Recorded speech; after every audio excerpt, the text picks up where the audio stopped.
নাহমাদুহু ওয়া নুসাল্লি আলা রাসূলিহিল কারীম আম্মা বা'দ। আল্লাহ রাব্বুল আলামিন কুরআনুল কারীমের 42 নং সূরা সূরার 13 নম্বর আয়াতের মধ্যে বলেন, আমি আল্লাহ রাব্বুল আলামিন আমার একমাত্র ধর্ম প্রতিষ্ঠা করার জন্য প্রত্যেক যুগে যুগে আমি নবী রাসূল পাঠাইছি, যাতে আমি আল্লাহর একমাত্র মনোনীত ধর্ম সেটাকে প্রচার করে। আর শেষ জামানায় আখিরি নবী অর্থাৎ আমাদের নবী এই একই ধর্ম প্রচার করেছে এবং আমাদেরকেও সঠিকভাবে চলার জন্য কোরআন এবং হাদিসের মধ্যে আদেশ করেছে। কিন্তু আমরা তা না করে দুনিয়ার মায়ায় পড়ে শয়তানের ধোকায় পড়ে চলতেছি, আমরা পরিপূর্ণভাবে ইসলামের পথে থাকতে পারি নাই।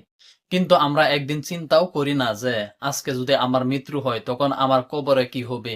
আমি যে দুনিয়ার মধ্যে দুনিয়ার মায়ায় পড়ে চলতেছি, যদি আমার এতটুকু চিন্তা করতাম তাহলে অবশ্যই আমরা আল্লাহর কোরআন এবং নবীর হাদিস মোতাবেক চলতাম।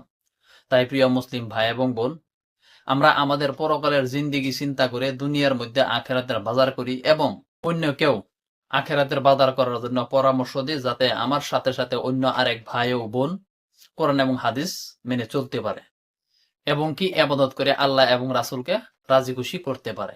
আল্লাহ রাব্বুল আলামিন আমাদের সবাইকে আল্লাহ এবং রাসূলকে খুশি করার জন্য তৌফিক দান করুন। আসসালামু আলাইকুম ওয়া রাহমাতুল্লাহি ওয়া বারাকাতুহু।